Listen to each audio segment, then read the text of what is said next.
Salam hörmətli şagirdlər, hər birinizi xoş gördük. Bildiyiniz kimi mən dəstək məqsədi ilə sizlərə şans imtahanı sınaqları paylaşıram.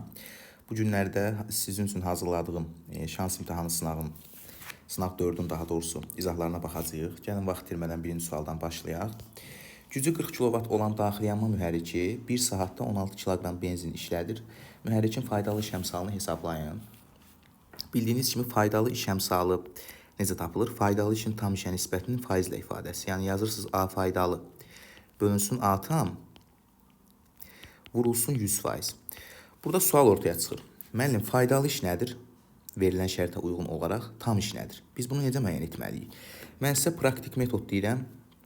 Həmişə bunu tətbiq edib faydalı iş əmsalının məsələlərini həll etmək üçün bu sizin işinizə həmişə yarayacaqdır. Gəlin baxaq. İndi söhbət daxili yanma mühərrikindən gedir. Düzdürmü? Bu daxili yanma mühərrikinin işləməsi üçün deyin görək nə baş verməlidir? Təbii ki, burada benzin nə etməlidir? Yanmalıdır da. Benzin yanmalıdır ki, daxili yanma mühərriki işə düşsün. Onda birinci sərf olunan enerji həmişə sizin tam işinizdir. Bu tam işdir, bundan işimiz yoxdur. Artıq ikinci halda bu mühərrik bir güc qazanır. Düzdürmü? Həmən gücün hesabına gördüyü işdə bizim nəyimiz olacaq? Bu da faydalı işimiz olacaq. Onda qaydanı təkrar edirik. Həmişə mexanizm olsun, indi mühərrik olsun. Burada birinci iş görən nədirsə, yəni birinci sərf olunan enerji nədirsə o bizim tam işimizdir. Burada birinci benzin yanıb da, düzdür? Onda tam işimiz yanma istiliyi qədər olub. Yəni QM qədər olub. Düzdürmü? Faydalı iş nə qədər olub? Faydalı iş də bunun gücünün hesabına gördüyü işdir. Yəni PT qədərdir. Hansı ki gücə biz P desək, güc nədir? Vahid zamanda görülən işdir də. A bölü T'dir. Buradan A-nı tapsan A PT ilə tapılır. Onda bu PT hasili nədir? Faydalı işdir. Aha. Gəlin baxaq. Vurulsun burada 100% qeyd edirik. Qiymətləri yerinə qoyub hesablamaq qalır. Bu hissəni tez biz silirik. Aha. Qiymətləri yerinə qoyuruq. İndi PT demək 140 kilovatdır. Kilo 10 üstü 3'dür. Qoydun 10 üstü 3 vurulsun. Zaman 1 saatdir, amma saniyə ilə ifadə eləmək lazımdır. 1 saat 3600 saniyədir. Qoydum bura. Bölünsün QM. Bu mega ilə verib. 45 megajoule bölü kiloqramdır. Mega 10 üstü 6'dır. Ona göre yazırsınız 45 vur 10 üstü 6 vurulsun. Kütlədə 16 kiloqramdır. Vurulsun 100%. Burada ixtisarlarımızı tez aparırıq. Aha. Bu gəlin bu sıfırları aparaq. Yuxarıda fikir verin 6 dənə sıfır var idi. Aşağıdakı 6 dənə sıfırla bu getdi. 4 ilə 16 getdi. Burada qaldı 4. 36-nı 4-ə bölsəz 9. 9 ilə də 45-i aparsaz burada qaldı 5. 5-də 1-i də 100-ə vursaz eləyər nə qədər? 20%. Düzgün cavab oldu B variantı. Baxın, maraqlı sualdır. Keçirik növbəti suala. Kütləsi M olan mənfi yüklü hissəcik vakuumda bir cins elektrik sayəsində hansı təcillə hərəkət edir? Bunun yükü mənfidir, onu qeyd eləmək lazımdır. Aha. İndi biz bilirik ki, intensivlik xətləri həmişə müsbətdən çıxır. Bax, müsbətdən çıxdı. Mənfiyə daxil olur da. Düzdürmü? Bunları qeyd elədiniz. Gəlin görək bu zərrəciyə hansı istiqamətdə qüvvələr təsir göstərir. Bu zərrəciyin bir aşağı doğru ağırlıq qüvvəsi var. Ona biz mg deyirik. Düzdür? Çünki kütləsi var axı, m kütləsi var. İndi bir də sahə tərəfindən buna aşağı istiqamətdə QE qüvvəsi təsir göstərir. Elektrik qüvvəsi. Nəyə görə aşağı istiqamətdə? Çünki yükü mənfidir, mənfi müsbətə cəzb olunur da. Onda aşağı doğru buna QE qüvvəsi təsir göstərdi. İndi fikir verin. Buna təsir edən qüvvələr hər ikisi aşağı istiqamətdədirsə, onda demək bu zərrəcik aşağı istiqamətdə bir A təcili alır. A təcilini biz necə hesablayırıq? Təbii ki, əvəzləyici qüvvəni tapmalıyıq. Çünki təcilin düsturu F əvəzləyici bölünsün M ilə tapılır. O da bərabərdir. Əvəzləyici qüvvəni burada tapmaq istəsəz, QE ilə MC eyni istiqamətdə yönəlib deyə onları toplamalısınız. Onda olacaq QE üzərinə gəlinsin MC bölünsün M.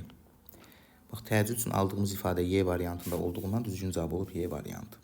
Növbəti sual. Bərabər kütləli iki quruluşun kürə eyni sürətlə qarşı-qarşıya hərəkət edir. Mütləq qeyri-elastiki toqquşma nəticəsində kürələrin temperaturu delta T qədər yüksəlmişdir. Kürələrin toqquşmadan əvvəlki sürəti hansı ifadə ilə təyin olunur? Bax, burada tez bir dənə üfüqi səth qeyd edirsiniz. Məsələni daha yaxşı analiz etmək üçün, düzdürmü? Aha. Birinci hal. Birinci halda bunlar nə inirdi? 2 dənə kürə var idi, bərabər kütləli. Şərtdə özü deyir, düzdürmü? Bərabər kütləli, M kütləli 2 dənə kürəni burada çəkdiniz, düzdürmü? Bunlar qarşı-qarşıya eyni sürətlə hərəkət edirdi. Ona görə hər ikisinin sürətinə mən V dedim, düzdürmü? İkinci hala baxarıq. Gəlin indi nə edək? Gəlin bax bunların impulsunu hesablayaq. Birincinin impulsunu hesablamaq istəsəz, kütləsi m-dir, sürəti v-dir. Onda birincinin impulsu oldu mv dəyərində. İkincinin də impulsunu hesablamaq istəsəz, burada da mv ilə tapılacaqlar. Çünki kütlə m, sürət v, düzdürmü? Gəlin baxaq.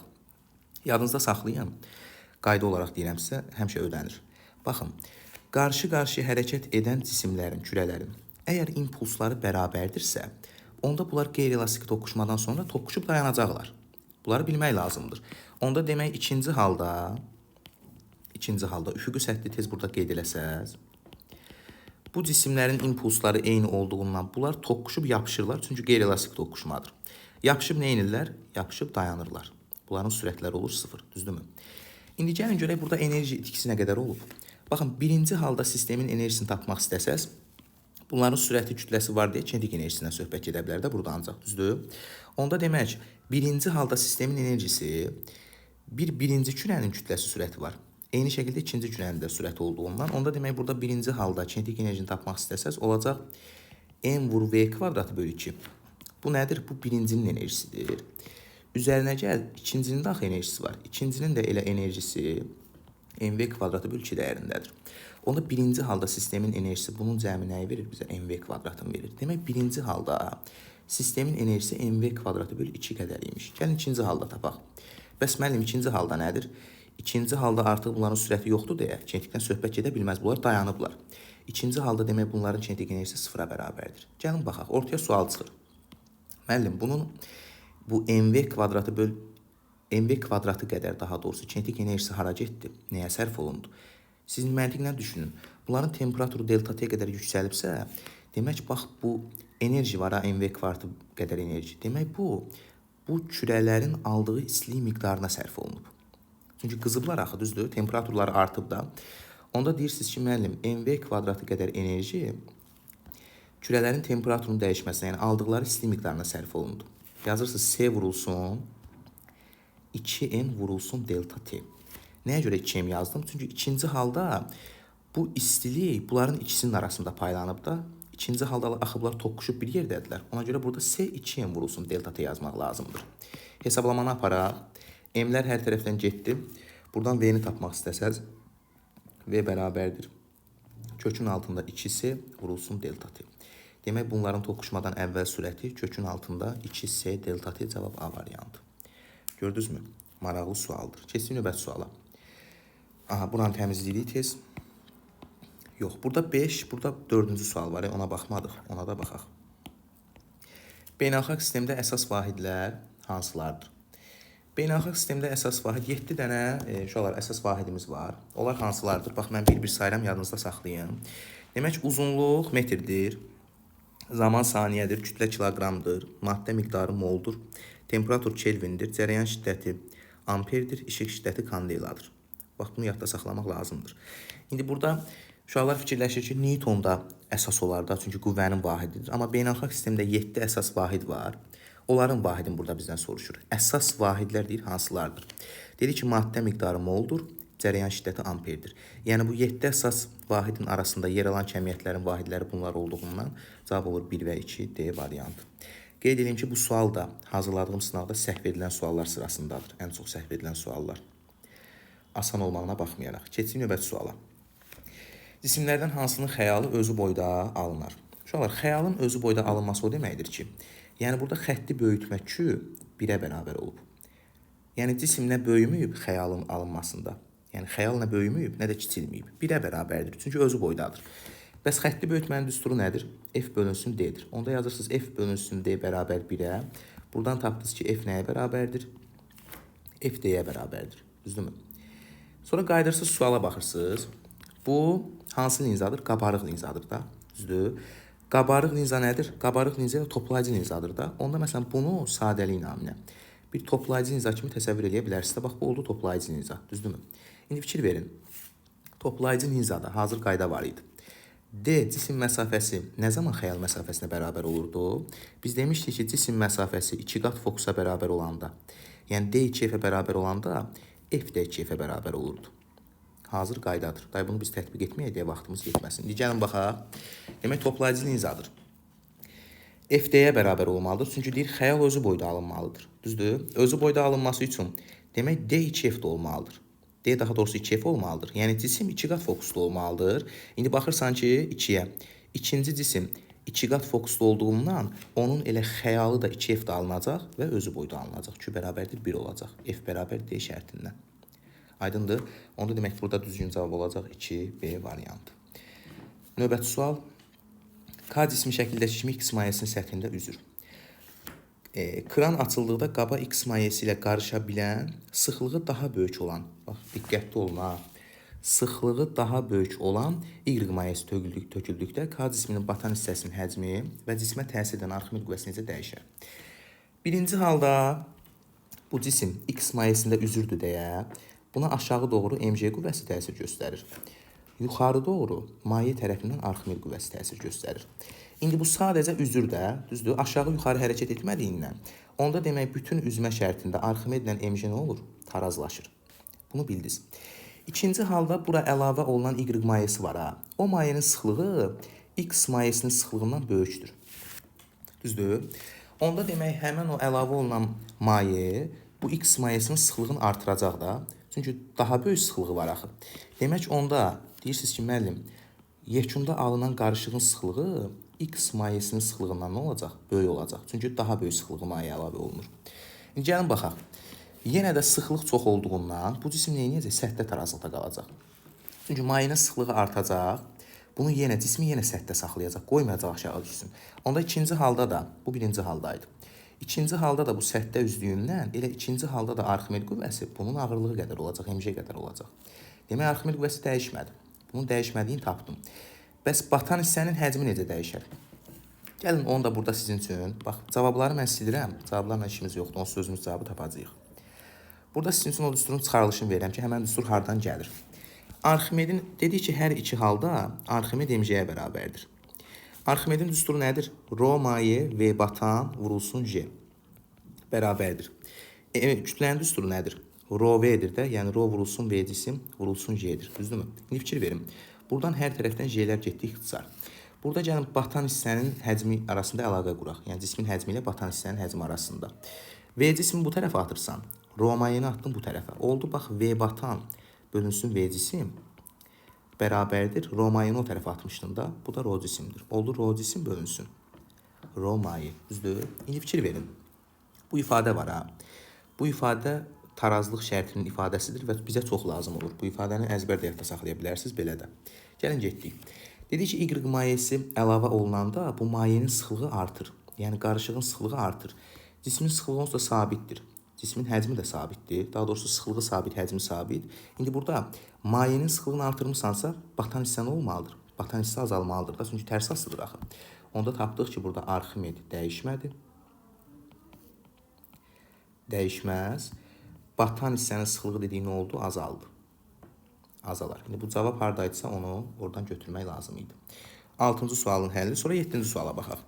Eyni yaylardan həcmləri göstərilmiş bərabər kütləli 3 külə asılmışdır. Külələr suya tam batdıqda yayların mütləq uzanmaları arasında münasibəti qur. Gəlin quraq. Mən ümumi halda burada yazacağam. Ümumi halda, məsələn, birinciyə baxırıq. Birinciyə aşağı doğru bunun ağırlıq qüvvəsi təsir göstərir, mc. Düzdürmü? Bir də maye tərəfindən buna yuxarı doğru Arximed qüvvəsi təsir göstərir. Bunu da qurdunuz. İndi fikir verin. Bu cisim aşağı doğru deformasiya olunur da. Yay, yəni yay aşağı doğru deformasiya olunur. Onda yayda deformasiyanın əksi istiqamətində, yəni yuxarı istiqamətdə bir elastiklik qüvvəsi meydana çıxır. Ona da biz Kx deyirik də. Demək, yuxarı istiqamətdə bu cismə bir də Kx qüvvəsi təsir göstərir. İndi bu cisim mayedə tarazlıqda qalıbsa, demək, yuxarı baxan qüvvələrin cəmi aşağı baxan qüvvəyə bərabər olub. Onda tez aşağıdan yazırsınız ki, Kx ilə Arximed qüvvəsinin cəmi bizə mc-ni verməlidir. Buradan Kx tapsaq, Kx bərabər olacaq. mc çıxılsın F Arximed. F Arximedin də yerinə yazacaqsınız Rho maye V batan vurulsun J. İndi fikir verin. Qaydıram şərtə. Söhbət eyni yaydan gedir. Sərtlik eynidir. K eynidir. Bərabər kütləli 3 dənə cisimdir. Burada mc də eynidir. Çünki hər birinin kütləsi bərabərdir. Hər biri eyni mayenin daxilində tarazlıqdadır. Yəni Rho maye də eynidir, J də eynidir. Onda fikir verin. Burada uzanma nədən asılı oldu? Batan həcmdən birdən asılı qaldı. Amma qarşıda mənfi var deyə uzanma batan həcmdən necə asılıdır? Tərs mütənasib asılıdır. Çünki qarşıdakı mənfiyə görə sən batanı artırsan, x azalmalıdır da, düzdür? Onda baxırsınız. İkinci ilə üçüncüyə baxsaz, bunların batan həcmləri eynidir deyə, onda uzanmalar da eyni olmalıdır. Onda yazırsınız, x2 bərabərdir nəyə? x3-ə. Amma fikir verin, birincinin batan həcmi, bunların batan həcmindən nədir? Azdır da, onda uzanması çox olmalıdır da. Çünki dedik, tərs mütənasib asılıdır. Onda birincinin də uzanması buradan nə olmalıdır? Böyük olmalıdır. x1 böyüdür, x2 bərabər x3, cavab C variantı. Bu da belə. Keçin növbət suala. M-in cərəyanlı naqili bir cis maqnit sahəsi tərəfindən, cərəyanlı naqilinə bir cis maqnit sahəsi tərəfindən təsir edən amper qüvvəsi hansı istiqamətdə yönələr? Amper qüvvəsinin istiqamətini bilməyimiz üçün bizə cərəyanın istiqamətini bilmək lazımdır ki, biz 4 barmağımızı hansı istiqamətdə tutmalıyıq?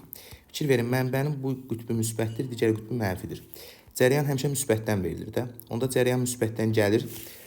Bu M-in naqilində cərəyan M-dən N-ə doğru axır. Burada I cərəyanı M-dən N-ə doğru yönəlib. Artıq burada sol əl qaydasını tətbiq edə bilərik. Çünki bilirsiniz ki, amper qüvvəsinin istiqaməti sol əl qaydası ilə tapılır. Gəlin getdik.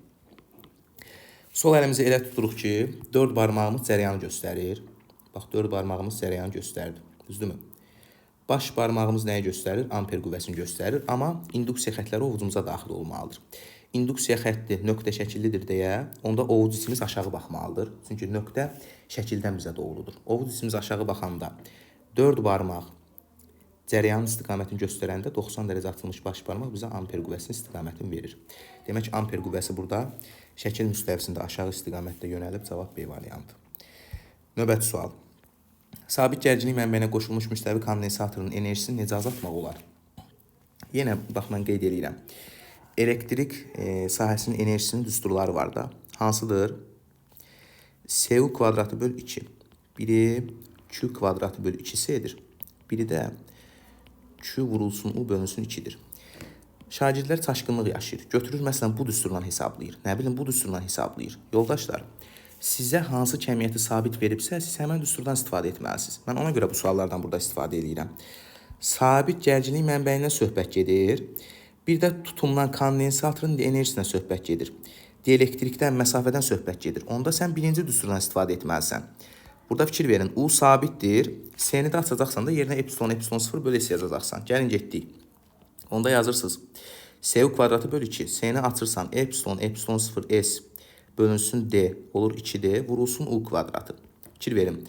U sabitdir, onsuz da özü deyir, sabit gərginlik mənbəyidir. İndi burada bizə nə lazımdır? Bizə enerjini deyir azaltmaq lazımdır. Necə azaltmaq olar? Enerji azalmalıdır. Enerji azalması üçün sən buradan dielektriki çıxarmalısan. Yəni, kəsirin sürəti epsilon qədər azalmalıdır. Dielektriki götürüb atmalısan da, düzdür? Onda demək, kondensatorun daxilindən sən dielektriki çıxarmalısan. Biri dielektriki çıxarmaqla cavab 1. Amma enerjinin azalması üçün məsafəni nə etməlisən? Məsafəni artırmalısan. Demək, bir də məsafəni artırmaq 2. Cavab oldu 1 ilə 2, Y variantı. Sonra növbəti suala keçid alırıq. Aha, mayil müstəvi üzərində tarazlıqda olan cismə təsir edən dayağın reaksiya qüvvəsini hesablayın. Gəlin baxaq. Burada mayil müstəvidə dayağın reaksiya qüvvəsi nəyə bərabər olur? Həmişə bilirsiniz. Mg kosinus alfaya bərabər olur. Biraz qoy bunun yazısını biraz nazikləşdirək burada. Aha. N nəyə bərabər olur? N bərabər olur mg kosinus alfa. Hardan bilirik bunu? Çünki ağırlıq qüvvəsinin mayil müstəvinin hipotenuz boyunca yönələn proyeksiyası hansıdır? Mg sinus alfadır, düzdür? Amma bunu hipotenuzda sıxan proyeksiya hansıdır? Bu da mg kosinus alfadır. İndi fikir verin. Bu da dayağın reaksiya qüvvəsi də yuxarı istiqamətdə N'dir. Burada N ilə tarazlaşır, mg kosinus alfa ilə. Ona görə yadda saxlayın ki, mayil müstəvidə dayağın reaksiya qüvvəsi mg kosinus alfa ilə tapılır. Gəlin getdik. İndi burada mg-ni də özü 20 Newton verib. Söhbət tarazlıqda olan cisimdən gedir. Yəni, bu mayil müstəvinin üzərində dayanıb. Bunun sürəti yoxdur. İndi fikir verin. Bu dayanıbsa, hərəkət eləmirsə. Demək, bunu yuxarı dartan qüvvə ilə aşağı dartan qüvvə tarazlaşıb da. Çünki dayanıb axı, hərəkət eləmir. Onda tez buradan yazırsınız ki, F dartı nə ilə tarazlaşıb? Mg sinus alfa ilə tarazlaşıb. Buradan sinus alfanı tapmaq istəsə, sinus alfa nəyə bərabər olacaq? F dartı bölünsün mg. Düzdürmü? O da bərabərdir. Dartı qüvvəsini 12 Newton verib, mg-ni də 20 verib də. Düzdür? Onda mg-ni də yerinə 20 qoysaz, və ixtisar aparsaz, qalacaq 6, 2 aparsaz, qalacaq 6 bölünsün 10. Düzdür? İndi həmən o dediyimiz alfa bucağı mail müstəvinin meyl bucağıdır da. Budur, düzdürmü? Həmən o alfa bucağı. İndi mən şəkli buradan silirəm. Bu hissəni sildim, düzdür? Dedik ki, bu bucaq hansı bucaqdır? Alfa bucağıdır. Düzdürmü? Bura olsun mail müstəvinin A tərəfi, bura olsun B tərəfi, burada olsun C tərəfi, düzdürmü? İndi fikir verin, alfa. Fikir verin. Siz bilirsiniz ki, düz bucaqlı üst bucaqda bu bucağın sinusunu tapmaq istəyirsinizsə, qarşı katetin hipotenuza nisbətini yazmalısınız. Düzdür? Onda demək, sinus alfa nəyə bərabərdir? 6 bölünsün 10'dur da. Demək, qarşı katet 6'dır, hipotenuz 10'dur. Onda tez buradan yazırsınız ki, qarşı tərəf A deyil, onda A 6 imiş demək, C nə imiş? 10 imiş. Pifagor ədədlərindən bilirsiniz ki, 6, 10, B tərəfi nə qədər olmalıdır? 8 olmalıdır da, 6, 8, 10 bucaq. Demək, B də nə qədər imiş? 8 imiş. Bunu tapdınız. İndi artıq bax, bunları ifadə edəndən sonra mg kosinus alfanı tapmaq rahatdır da. Tez bunu da yazırsınız bərabərdir. mg'ni 20 Newton verib, vurulsun.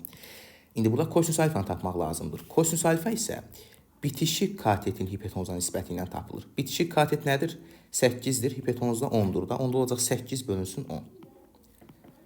Buradan onlar getdik ki, 8'in elədi 16 Newton. Demək, dayanır reaksiya qüvvəsi 16 Newton olub, cavab B variantı. Bu da maraqlı sualımızdır. Keçin növbəti suala, 11-ci suala. Aha. Termistoru və rezistoru qızdırdıqda aktiv müqaməti nəzərə alınmayan L1 və L2 sarğaclarının maqnit sayəsinin enerjisi necə dəyişər? İndi fikir verin, həm yuxarı qol, həm də aşağı qol mənbəyə paralel qoşulub. Düzdürmü? Onda demək, yuxarı qolun gərginliyinə U1 desəm, mənbəyə paralel qoşulduğundan elə bunun gərginliyi U qədərdir və sabitdir. Çünki mənbənin gərginliyi nədirsə, bunun da gərginliyi odur, paraleldir. Elə U2 də eyni şəkildə U'dur, o da sabitdir. Aşağı qolun da gərginliyi sabitdir. Gəlin getdik. İndi, maqnit sayəsinin enerjisini düsturunu bilirsiniz də. L kvadratı bölü 2 ilə təyin olunur. Yazırsınız L kvadratı bölü 2. Maqnit sayəsinin enerjisinin necə dəyişdiyini tapmaq üçün cəryanın necə dəyişdiyini tapmaq bizə kifayət edir də. Cəryan şiddəti necə tapılır? İndi I1'i hesablamaq istəsəm, I1 olacaq U bölünsün R termistor. Nəyə görə R termistor yazdım? Çünki birinci qola qoşulan cihaz termistordur da. I2'ni hesablamaq istəsəz, I2 də bərabər olacaq. U bölünsün, yəni üzərindəki gərginlik hər ikisində U'dur axı. U bölünsün təkcə rezistorun müqaməti R. Düzdür? Gəlin baxaq. Termistor bilirsiniz ki, yarım keçirici cihazdır. Yarım keçiricilərin müqaməti temperaturuna tərs mütənasib asılıdır. İndi burada hər ikisini qızdırırıq da. Termistorun temperaturunu artırırsansa, müqavimət nə olmalıdır? Azalmalıdır, yarım keçiricidir. Müqavimət azalırsa, onda I1 cəryanı nə olmalıdır? I1 cəryanı artmalıdır. Onda I1 cəryanı artıbsa, enerji nə olmalıdır? Enerji də artmalıdır. Demək, birincinin enerjisi artdı. Bunu tapdınız. Gəldi ikinciyə. Amma metallarda, yəni bu R müqavimətinə malik metal rezistordur da, adi metal rezistordur. Amma metallarda temperatur artdıqda onların müqavimətləri də artır. Yəni R də artmış olur. İndi fikir verin. Müqavimət artırsa, cəryan nə olmalıdır? Cəryan azalmalıdır. Demək, aşağı qoldan keçən I2 cəryanı azaldı.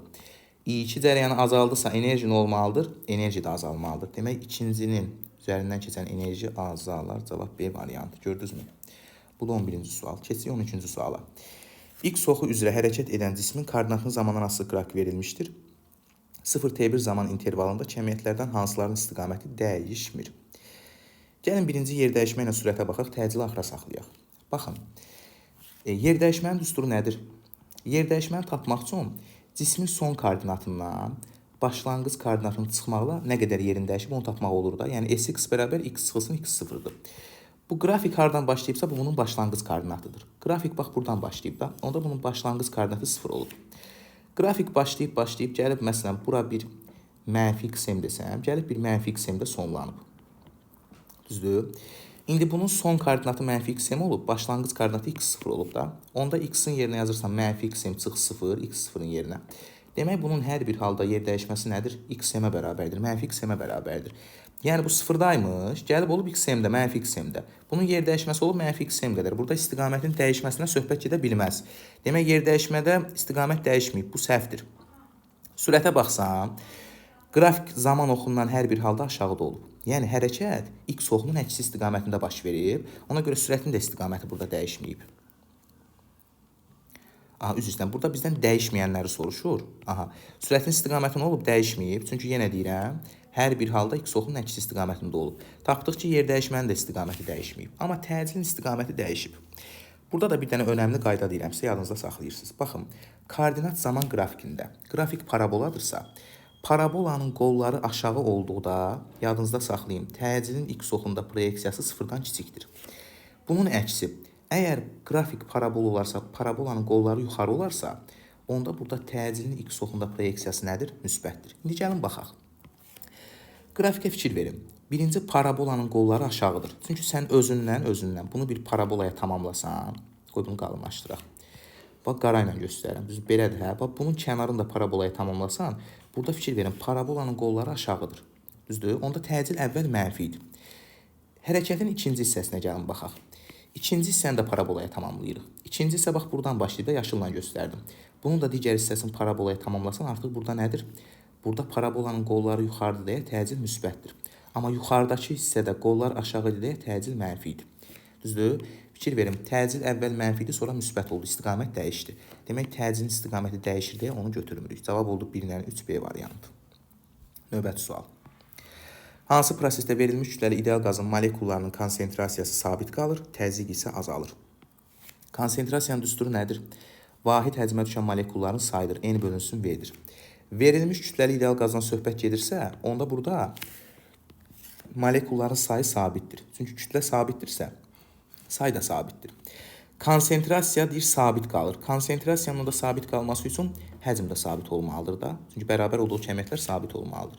Demək, həcm sabitdirsə, bu hansı prosesdir? İzoxor prosesdir. Tez yazırsınız ki, izoxor proses, düzdür? İzotermik getdi, izobar getdi. Qaldı izoxorlar. Təzyiq deyir, azalır. Mendeleyev-Klaperon tənliyinə görə PV nə ilə mütənasibdir? T ilə mütənasibdir. Təzyiq azalır, V sabit qalırsa, onda temperaturu da azalmalıdır, düz mütənasib asılıdır. Onda demək, izoxor soyuma olmalıdır. Cavab C variantı. Növbəti sual. K açarı qapalı olduqda ampermetrin göstərişi 10 amper olarsa, açıq olduqda nə qədər olar? İndi birinci K açarının qapalı vəziyyətinə baxırıq. K açarı deyir, əvvəl qapalı idi, düzdürmü? Fikir verin. Burada müsbət hissədən cərəyan gəlir, düzdür? Cərəyan bir düz yoldan keçib gedə bilər, yəni müqavimətsiz yoldan. Bir də müqavimətli yoldan gəlib keçə bilər. Siz olsanız hansı yoldan keçərsiniz? Təbii ki, müqavimətsiz yoldan, rahat yoldan keçib gedərəm də. Nəyimə lazımdır ki, müqavimətli yol? Ona görə yadınızda saxlayın. Cərəyan həmişə rahat yolu sevir. Müqavimətli yoldan keçmir. Qayda olaraq həmişə ödənir. Onda demək, birinci halda bu 4R'dən cərəyan keçmədiyindən bu 4R qısa qapanmaya məruz qalır. Ona görə deyirik ki, biz qısa qapanma cərəyan şiddəti hansı düsturuna tapılır? Epsilon bölünsün kiçik yerindən tapılır. Düzdürmü? İndi bizə deyir, K açarı qapalı olduqda cərəyan 10 amperdir. K açarı qapalı olduqda dedik, qısa qapanma baş verir. Onda 10 amper cərəyan elə bizim qısa qapanma cərəyanımızdır. Buradan əlaqə qursaq, tapdınız ki, epsilon nəyə bərabərdir? 10 R-ə bərabərdir. K açarı deyir, açıq olanda bəs ampermetrin göstərişi nəyə bərabər olar? Artıq K açarı açıq olduqda buradan gələn cərəyan ortadan gedə bilməz. Məcbur olub artıq gəlib hardan keçir? Müqavimətli yoldan keçir. Düzdür? Onda açar açıq olduqda sən cərəyan şiddətini hesablayanda Ohm qanunu tətbiq edirsən. Epsilon bölünsün R plus R düsturu ilə getməlisən. Bərabərdir. Epsilon nə tapmısan? 10 R tapmısan. Gətirdin, qoydun yerinə. Xarici müqaviməti nə qədər verib? 4 R verib. Onda böyük R xarici müqavimətdir də. Onun yerinə 4 R qoydum. Üzərinə gəl kiçik R. Oldu 10 R bölünsün 5 R. Bu da elədi 2 amper. Demək, açar açıq olanda cərəyan 2 amper olacaqdır. Növbəti sual. Difraksiya qəfəsi üzərinə düşən bənövşəyi şüanı sarı şüa ilə əvəz etdikdə birinci tərtib maksimumun meyl bucağı və difraksiya qəfəsinin periodu necə dəyişir? Yadınızda saxlayın. Difraksiya qəfəsinin periodu şəffaf və qeyri-şəffaf zolaqların uzunluğundan asılıdır. Yəni, hansı ki, biz necə tapırdıq? D bərabər A plus B ilə yazırdıq. A şəffaf zolaq idi, B qeyri-şəffaf zolaqlar idi difraksiya qəfəsində. Qalan bu göndərilən işığın tezliyi olsun, dalğa uzunluğu olsun. Yadınızda saxlayın şualar. Bunlar ondan qəfəs periodu bu kəmiyyətlərdən asılı deyil. Ona görə sən burada şuanı dəyiş, sarını nə bilim, bənövşəyi ilə nə edirsən elə, qəfəs periodu nə etməlidir? Dəyişməməlidir. Demək, bunun dəyişməz olduğunu tapdıq. Keçsək meyl bucağına. Difraksiya qəfəsində bilirsiniz ki, D sinus fi nəyə bərabərdir? K lambdaya bərabərdir. Burada meyl bucağı deyirsə, siz sinus fi'ni tapmalısınız da. Sinus fi bərabər olacaq. K lambda bölünsün D-yə. İndi fikir verin. D dediyi dəyişmir. K birinci tərtib maksimumdur, o da dəyişmir. Gəlin görək lambda necə dəyişəcək. Rənglərin ardıcıllığını bilirsiniz də. Rənglərin ardıcıllığı necədir? Qırmızı, narıncı, sarı, yaşıl, mavi, göy, bənövşəyi. Düzdürmü? Yuxarıdan aşağı gəldikcə demişdik ki, sürətdir, dalğa uzunluğudur. Bunlar nə olurdu? Bunlar azalırdı.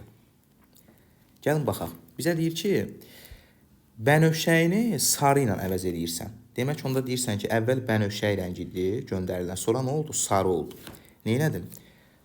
Elə bil ki, aşağıdan yuxarı qalxdığında bənövşəyini sarı ilə əvəz elədin. Yuxarıdan aşağı gəldikdə dalğa uzunluğu azalırdısa, aşağıdan yuxarı qalxdınsa, demək dalğa uzunluğu artdı. Düzdür? Dalğa uzunluğu artdısa, onda meyletmən olmalıdır. Şüanın meyletməsi artmalıdır. Demək, dəyişməz artar, cavab C variantı. Gördünüzmü? Bu da belə. Keçdik növbəti suala. A cismi sferik güzgüdə A cisminin alınan xəyalını tap. Maraqlı sualdır. Yadınızda saxlayın, qayda deyirəm sizə. Bu çökük güzgüdür də fikir verirsinizsə. Güzgü çökükdür. Çökük güzgü toplayıcı linza qanunlarına tabidir. Həmişə ödənir. Toplayıcı linza. Çökük güzgü toplayıcı linza qanunlarına tabidir. Qabarıq güzgü isə bir dəqiqə.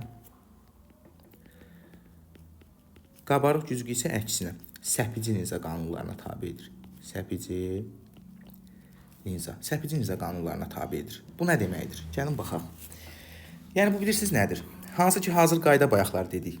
Toplayıcı linzada D 2F-ə bərabər olanda F 2F-ə bərabər olurdu. O burada da ödənir. Nə bilim, D 3F olanda F1 onda 5F olurdu. O burada da ödənir. Yəni dediyimiz qaydalar hamısı burada ödənir. Amma bir nüans var burada, onu sizin diqqətinizə çatdıracağam. Bu nədir? Bu çökük güzgüdür. İndi bunun sferasını biz çevrəyə tamamlaya bilərik də. Məsələn, bu şəkildə. Bir dəqiqə, bunu qoyub səliqəli tamamlayaq bizə saniyə. Bu şəkildə. Bunu mən tamamladım çevrəyə. Düzdür? İndi bunun O mərkəzi var. Ha, bax bu O mərkəzi. Fikir verin, O mərkəzindən bu güzgünün təpə nöqtəsinə qədər olan məsafə güzgünün bizə əyrilik radiusunu vermiş oldu. Gördünüzmü? İndi buradan diqqətlə baxın. Əyrilik radiusu nəyə bərabərdir? 2F-ə bərabərdir də. Çünki bura F-dir, burada 2F-dir. Düzdürmü? Onda bu güzgülərdə istər qabarıq güzgü olsun, istər çökük güzgü olsun. Yadınızda saxlayın, O mərkəzindən güzgüyə qədər olan məsafə, yəni R həmişə 2F olur. Bu qaydanı da bilməklə bütün bu güzgü suallarını siz həll edə bilərsiniz. Yəni bu nə deməkdir? İndi fikir verin. Biz dedik ki, bu O mərkəzi nədir? 2F-dir də, düzdür? A cismi hardadır? 2F-dən uzaqdadır. Onda demək burada D böyükdür 2F-dən. Düzdür? Toplayıcı linzadır. Ha, bax toplayıcı linza qanunlarını yazıram mən burada. D böyükdür 2F-dən. Onda xəyal məsafəsi nə olmalıdır? Onda xəyal F-lə 2F-in arasında alınmalıdır. Gördünmü? Düzdür? F-lə 2F-in arası hara düşür? Bura 2F-dir, burada F-dir də. Bunların arası bax 3 nöqtəsinə düşür. Demək, xəyal alındı 3 nöqtəsində. Cavab C variantı. Bu sualda belə. Verilmiş radiuslu çevrə üzrə bərabər sürətli hərəkət edən cismin müəyyən zaman müddətində getdiyi yolun bucaq sürətindən asılı qrafiki hansıdır? Gedilən yol bərabər sürətli hərəkətdə VT düsturu ilə təyin olunur. Düzdürmü? İndi burada çevrə üzrə hərəkət olduğundan V xətti sürətdir. V-nin müxtəlif düsturları var. Hansından istifadə etməlisən? Verilmiş radiuslu deyir. Radius nədir? Sabitdir. Onda demək xətti sürətin omega R düsturundan istifadə etməlisən. Vurulsun T. Yenə burada R sabit, müəyyən zamanda deyir T sabit. Onda L omega ilə necə asılıdır? Düz mütənasib asılıdır. Cavab C variantı. Növbəti sual. F1 bərabər 8 Newton dartı qüvvəsinin təsiri ilə üfüqi səthi üzərində hərəkət edən 2 kiloqram kütləli cismin birinci halda aldığı təcili verib. Bu cisim deyir həmən səthin üzərində 12 Newton qüvvənin təsiri ilə hərəkət edərsə onun aldığı təcili hesabla. Gəlin burada sürtünmə qüvvəsini hesablayaq da. Bax, birincidə dartı qüvvəsi bunu sağa doğru dartır. Onda hərəkətin əksi istiqamətində sürtünmə qüvvəsi var. Düzdür? O bilmirəm də, bərabərdir sual. İndi bunu biz necə tapırıq? Birinci halda F əvəzləyici nəyə bərabərdir? M vurulsun A1. Düzdür? F1 vurulsun, daha doğrusu kütləsi vurulsun aldığı A1 təcillə. Əvəzləyicini tapanda dartı ilə sürtünmə istiqamətdə yönəlib. Bunları çıxmalısan. Onda yazırsan 8 Newton çıxılsın. F sürtünmə bərabərdir. Kütləsi 2 kiloqramdır. Təcildə 2-dir. 2-2-nin 4. Onda buradan F sürtünməni necə tapırıq? F sürtünməni tapdıq 4 Newton. Düzdür? İndi burada cismin kütləsi dəyişməyibsə, demək sürtünmə qüvvəsi dəyişməyib də. Onda demək burada da elə eyni sərt olduğundan, burada da elə sürtünmə qüvvəsi 4 newtondur. Düzdür? Gəlin baxaq. İndi ikinci halda mən A2 təcilini hesablamaq istəsəm. İkinci halda A2 təcili bərabər olacaq. Bu cismin üzərindəki əvəzləyici qüvvə bölünsün cismin kütləsi bərabərdir. Yenə buradan ikinci halda əvəzləyicini tapmaq istəsəm 12-dən 4-ü çıxmalısın. Çünki əks istiqamətdə yönəlib qüvvələr. Oldu nə qədər? 8 newton bölünsün. Kütlə də 2 kiloqramdır. Onda ikinci halda bunun aldığı təcil oldu 4 metr böl saniyənin kvadratı. Cavab A variantı. Növbəti sual. Eyni kütləli 2 yaylı rəqqasın rəqs tənlikləri verilib. Rəqslərin tam mexaniki enerjiləri arasında hansı münasibət var? Bu sualda ən çox səhv edilən sualların sırasındadır. Nəyə görə uşaqlar bunu səhv eləyir? Çünki şərti oxumur. Şərtdə nə sabitdir, ona diqqət eləmir. Götürür nə ilə gedir? Deyir ki, tam enerji K xm-in kvadratı bölü 2 ilə tapılır. Burada götürür xm-lərlə əlaqə qurur, yazırıq, yekunda cavab səhvdir. Eyni kütləli sözün burada oxumur. Bax, mən ona görə belə suallardan istifadə edirəm. Demək, burada kütlə nədir? Sabitdir. Konstant. Kütlə sabitdirsə, onda mən tam enerjinin hansı düsturu ilə getməliyəm? M vurulsun V'min kvadratı bölünsün 2. O da bərabərdir. M sabitdir qaldı. V'min düsturu nədir? Omega xm'dir də. Oldu onda omeganın kvadratı xm'in kvadratı bölünsün 2. Burada tam enerji həm omega ilə həm də xm-lə kvadratik düz asılıdır. Onda əlaqə qurmaq istəyirsinizsə yazırsınız y tam 1 bölünsün y tam 2 bərabərdir. Omega 1 böl omega 2-nin kvadratı vurulsun xm 1 böl xm 2-nin kvadratı bərabərdir. Qiymətləri yerinə qoymaq qalır. Birincisinin omegası t'nin əmsalıdır da. Omegası 6'dır. Onda yazırsan 6 bölünsün. İkincinin omegası 12'dir. 6 böl 12'nin kvadratı vurulsun. Birincinin xm'i 0,1'dir. İkincisi de 0,2'dir. Yazırsan 0,1 böl 0,2'nin kvadratı. Bunları böləndə 2'də 1 eləyir. 2'də 1'i 2'də 1'ə vuranda. Daha doğrusu 2'də 1. Onun kvadratı 4'də 1. 4'də 1'i 4'də 1'ə vursaz 16'da 1. Bunları da çarpaz vursaz y tam 2 bərabər olacaq 16. Y tam 1. Hardadır o? Cavab A variantı. Gördünüz mü? Bu da belə. Getdik növbəti suala. Fotoeffekt zamanı verilmiş metal müxtəlif tezlikli işıqla şüalandırıldı və təcrübələrin nəticələri cədvəldə qeyd edildi. Buna əsasən X və Y-i müəyyən etmək lazımdır. Gəlin baxaq. Burada fotoeffekt üçün Einstein tənliyi yazmaq lazımdır. Einstein tənliyinə görə Y foton bərabərdir. A çıxış üzərinə gəlsin YK. Düzdürmü? Buradan A çıxışı tapmaq istəsəz. A çıxış Y fotonçuq Y kinetikdir. Aha. Birinci cədvələ uyğun fotonun enerjisi 4'dür, kinetik enerji 1'dir. 4'dən 1 çıxsan, çıxış neçə tapırsan? Çıxış işin 3 elektron volt tapırsan, düzdürmü? Söhbət verilmiş metal, eyni metaldan getdiyindən çıxışı dəyişmir də, düzdür? Onda elə aşağıdakı hissədə də çıxış nə qədər olmalıdır? 3 elektron volt olmalıdır. Onda elə X-da 3 elektron voltdur. Y-da 3 elektron voltdur, düzdür? İndi burada sən Z-i tapsan, yəni ikinci tezlikli şüaya uyğun olaraq kinetik enerjini tapsan, yuxarıdakı düsturdan bəs kinetik enerjinizi tapırıq. Olur fotonun enerjisi çıxılsın A çıxış. O da bərabərdir. Fotonun enerjisi 7'dir. Çıxışı da 3 elektron voltdur. 7'dən 3 çıxsan edəcək 4 elektron volt. Demək X3, Y3, Z4. Cavab A variantı. Növbəti sual. Riyazi rəqqasların kənar vəziyyətindən tarazlıq vəziyyətinə çatma müddətləri arasında hansı münasibət doğrudur? Bilirsiniz ki, riyazi rəqqasın periodu hansı düsturdan tapılır? Qoy bunları biraz təmizləyək, yerimiz olsun. Aha. Riyazi rəqqasın periodu T bərabərdir 2pi kökün altında L bölünsün J düsturu ilə tapılır. Düzdürmü? Burada riyazi rəqqasın periodunun düsturunda kütlə yer almadığından bu kütləni əbəs yerə veriblər. Kütləyə biz baxmırıq. O bizə maraqlı deyil. Bizə uzunluğuna sərbəstləşmə təcili maraqlı olmalıdır. Çünki düsturunda yoxdur da, asıl deyil. İndi burada T'nin də yerinə, böyük T'nin yerinə kiçik T bölünsün N yazırsınız da periyodun düsturudur. Olur 2pi kökün altında L bölünsün J. Buradan fikir verin. Zaman uzunluqla necə asılıdır? Düz mütənasib asılıdır. Demək onda birincinin uzunluğu ilə ikincinin uzunluğu eyni olduğundan zamanları bərabərdir. İkincinin uzunluğu daha çox olduğundan bunun zamanı da böyük olmalıdır. T3 də böyük olmalıdır. Demək T3 böyükdür, T1 ilə T2 bərabər, cavab A variantı. Növbəti sual. K açarını qapadıqda bir cis maqnit sahəsində yerləşdirilmiş ASL naqilinə təsir edən amper qüvvəsi necə dəyişər? Ümumiyyətlə, naqilə təsir edən amper qüvvəsi İB sinus alfa düsturu ilə tapılır.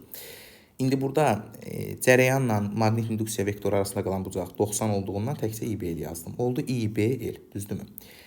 Burada sizcə amper qüvvəsinin dəyişməsinə səbəb nə ola bilər? Eyni maqnit sahəsindədir, B dəyişə bilməz. Uzunluğu dəyişmir. Demək, amper qüvvəsinin dəyişməsinə səbəb cərəyan şiddəti ola bilər də. Gəlin görə cərəyan şiddəti burada necə dəyişir? Birinci halda bizə deyir K açarı qapandıqda. Birinci halda K açarı açıq idi. Həmişə belə suallarda birinci açıq hal üçün cərəyan tapın. Bax, bir dəqiqə. Aha.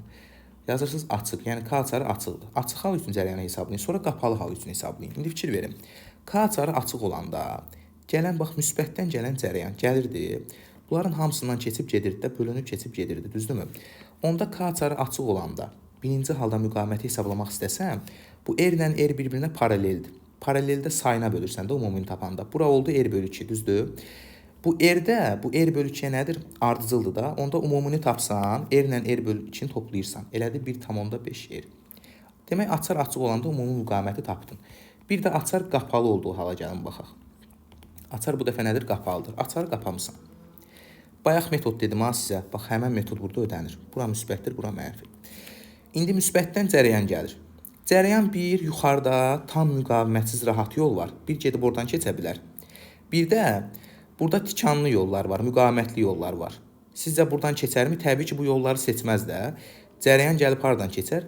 Düz tel, yəni düz yoldan keçib gedər. Demək, ikinci halda onda bu erlərin üzərindən cərəyan keçmədi deyə bunlar işləmir. Bunları atdın, getdi. İkinci halda müqavimət nə qədər oldu? Təkcə R oldu. Düzdür? Onda ikinci halda dövrənin ümumi müqaviməti oldu R. İndi fikir verin. Əvvəl 1,5 R idi, sonra oldu R. Müqavimət 1,5 dəfə azaldı. Müqavimət 1,5 dəfə azaldısa cərəyan nə etməlidir? Cərəyan 1,5 dəfə artmalıdır. Əgər cərəyan 1,5 dəfə artıbsa, onda amper qüvvəsi də 1,5 dəfə artmalıdır. Demək, amper qüvvəsi 1,5 dəfə artır, cavab A variantı. Növbəti sual. Hegel sayğacı və Wilson kamerası haqqında məlumatları bizdən istəyir. Gəlin baxaq. Yadınızda saxlayın, bu cihazlar haqqında sizə məlumat verim. Qəbula düşə bilər deyə mən bundan istifadə etmişəm. Hegel sayğacı, Wilson kamerası. Bunlar hər ikisi zərrəcikləri qeydə alan qurğudur. Yadda saxlayın. Fərqli olaraq bir dənə Hegel sayğacı Wilson kamerasına fərqli olaraq zərrəcikləri sayır. Wilson kamerası zərrəciklərin izlərini müşahidə edir. Yəni, elə ki, zərrəciyin izinin qalın və yaxud da nazik və yaxud da daha uzun olmağını müşahidə edir. Hegel sayğacı isə zərrəcikləri sayır. Hegel sayğacının iş prinsipi zərbə ilə iyonlaşma hadisəsinə əsaslanır.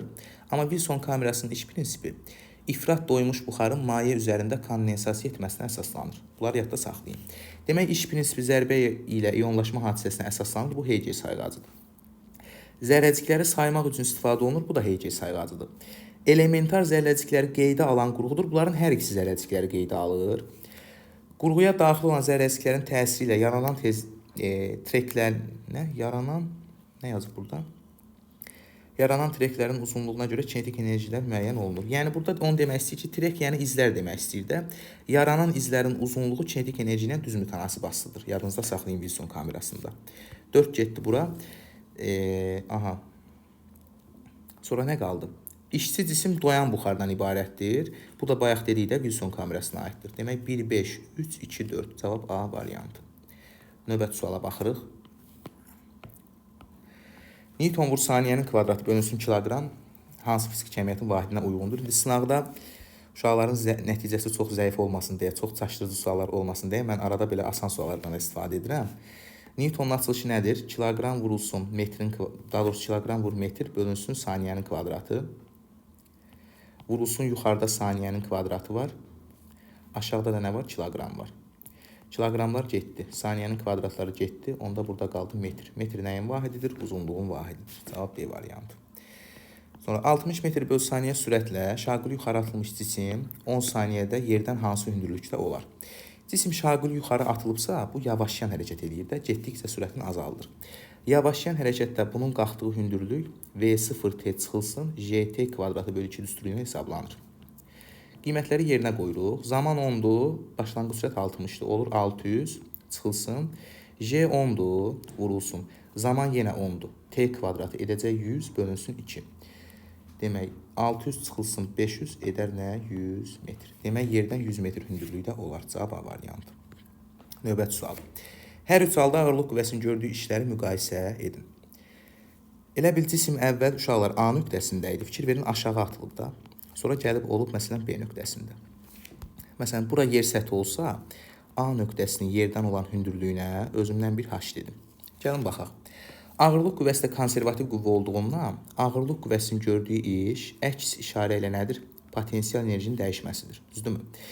İndi burada yazırsınız A bərabərdir. Qarşıdakı mənfiyə görə ikinci çıx birinci yox, birinci çıx ikinci olmalıdır. Çünki qarşıda mənfi var. Onda yazırsınız mg mötərizə xaricinə çıxartsam olur h2 çıxılsın h1. Elə bil ki olur mg h2 çıx mg h1-də. Düzdür? Eyni şeydir də onsuz.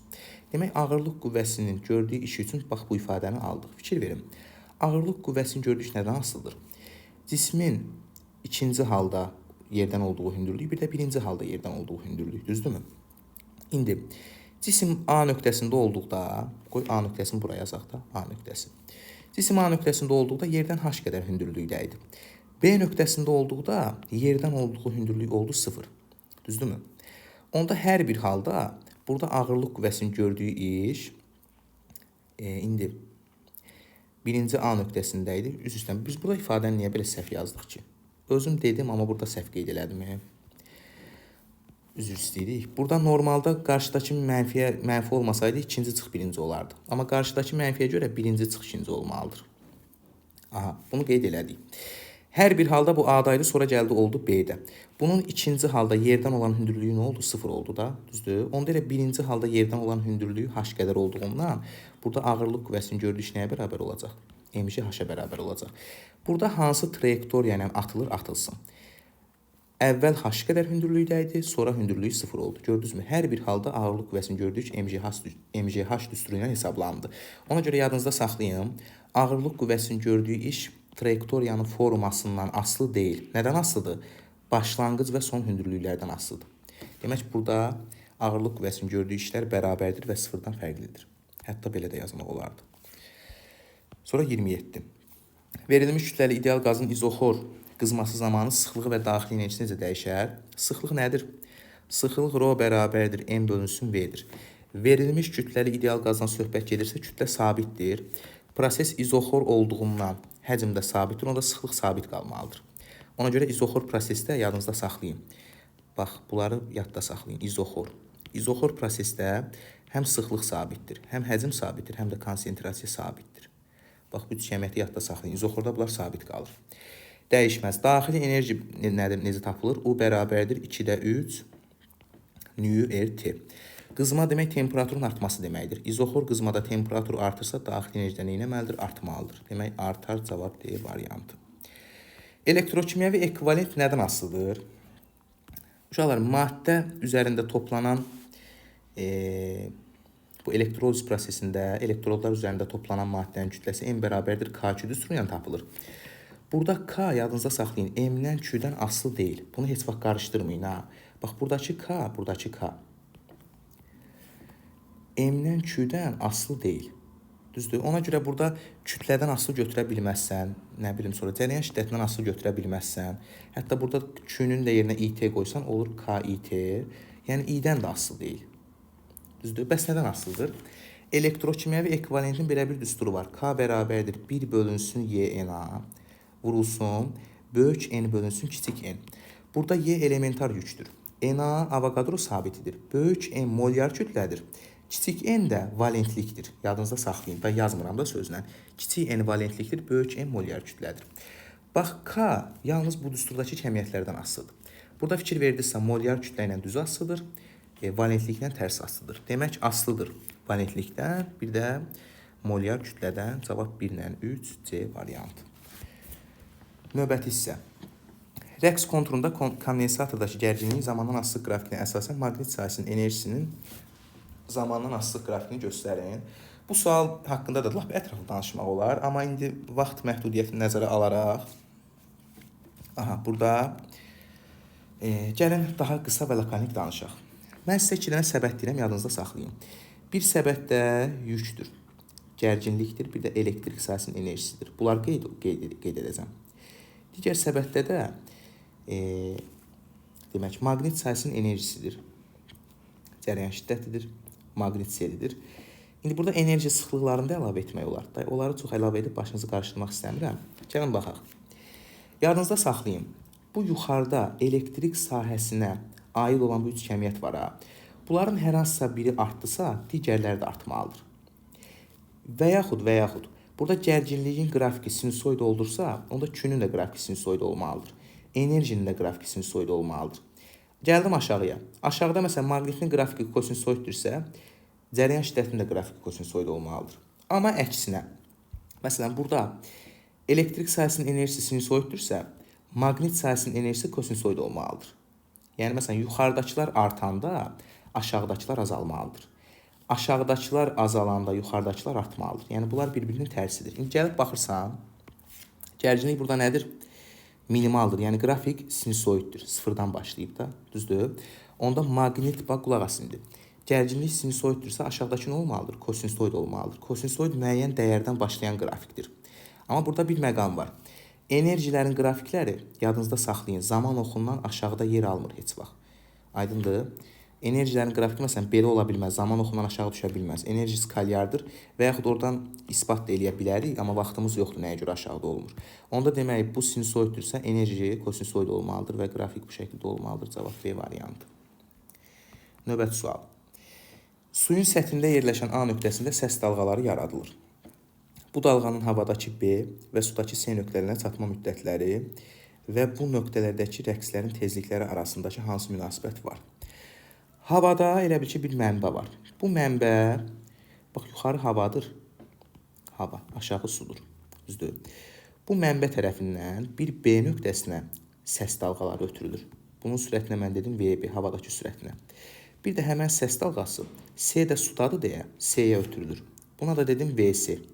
C-yə C-nin sürəti, yəni bunun sudakı sürəti. Yadınızda saxlayın, səs dalğası daha molekulları bir-birinə daha sıx yerləşən mühitdə daha sürətlə yayılır. Çünki molekullar bir-birinə daha sıxdır. Orada səsin daşınması daha sürətli gedir. Belə əlaqələndirə bilərsiniz. İndi fikir verin. Suyun sıxlığı havanı təşkil edən molekulların sıxlığından çoxdur da. Yəni su molekulları hava molekullarına nəzərən bir-birinə daha sıx yerləşir. Onda demək səs suda daha sürətli yayılmalıdır. Onda demək səsin suda yayılma sürəti, yəni VC nədən böyük olmalıdır? Havada yayıldığı sürətdən, VB-dən böyük olmalıdır. Düzdürmü? İndi bizə deyir ki, B və C nöqtələri A nöqtəsindən eyni qədər məsafədədir. Onda baxın, burada A-dan B-yə qədər olan məsafəyə də S dedim. A-dan C-yə qədər olan məsafəyə də S dedim. Burada zamanları müqayisə etmək istəsək, zaman nədir? S bölünsün V-dir də. Hər birindən olan məsafəsi eynidir A nöqtəsinin. Onda sürəti böyük olanın zamanı nə olmalıdır? Kiçik olmalıdır. Onda demək burada B-nin sürəti kiçikdirsə, B-yə sərf olunan zaman böyük olmalıdır da B nöqtəsinə çatma zamanı. Onda olacaq TB böyükdür nədən? TC-dən. Düzdürmü? Bunu tapdınız. Bəs tezlikləri necə müqayisə eləyək? Səs dalğası bir mühitdən digər mühitə keçdikdə bildiyiniz kimi tezlik dəyişmir. Ona görə burada tezliklər bir-birinə bərabərdir. TB böyükdür TC-dən. Hardadır o cavab? Bu da bərabərdir. Cavab Y variantı. Sonuncu sualımızın izahına baxdıq. Ümid edirəm faydalı oldu. Kanala abunə olmağı unutmursunuz. Təşəkkür edirəm izlədiyiniz üçün. Minnətdaram. Uğurlar.